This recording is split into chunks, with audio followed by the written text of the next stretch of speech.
I'm here with Joanne Deal with the Better Business Bureau, and we are talking about gift card draining. It is that time of the year, and gift card draining is still a thing. It absolutely is. And in case you're not familiar with it, it did not go away once a young man who's very gifted figured this out. But there's one version of the scam where the gift cards are handheld, they're scanned with handheld cameras. And of course, you know, scanners now can be any size, very small. And then the scammer will periodically check the 1-800 number to see if that card has been activated. And then they can clone the number and have those funds diverted to their own account. So that's the generic way it works. But what's happened on Scam Tracker is we've had 2 reports, and one, of course, was where the actual barcode was tampered. There was a sticker over the barcode, and then in the other case, they went online and purchased a gift card and didn't realize that that business had closed, and so the gift card was invalid, even though they were still for sale.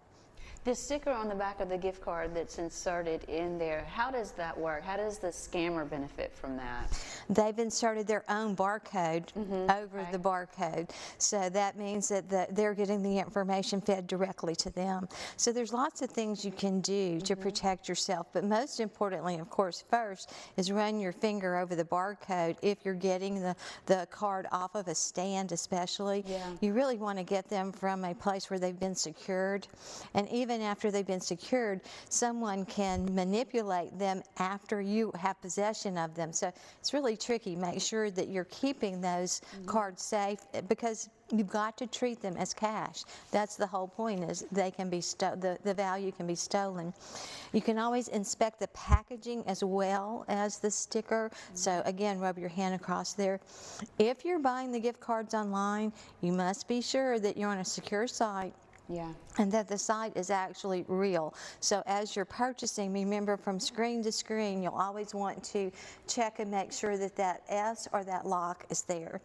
Research the card on how to use it. Make sure you know if there's refunds, minimum balances.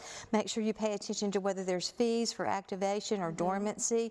According to federal law, they're supposed to be good for 5 years. So you need to make sure you're keeping up with it. Take a picture of your card. If you bought the card for someone else, take a picture of the card and the receipt front and back, so you can prove that you bought the card for how much in case there is a problem. And watch out for those websites who want to do things for you. That's usually a catch. And always register the gift card with the group that you're using it with. And if you're purchasing for Christmas presents especially, check and make sure that this person uses that card. Those major cards that are good for anything usually have activation fees and dormancy fees.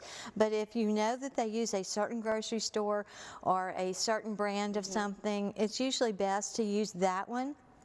But always, if you're receiving the gift card, use it right away. I need to do that. I'm bad about putting them up. Joanne, great information. Thank you so much for coming on the show. Always a pleasure. Happy holidays, everybody. Happy holidays to you, too. Up next, the Bayrock Shrine Circus is this weekend, and we'll have all the details. Stay with us.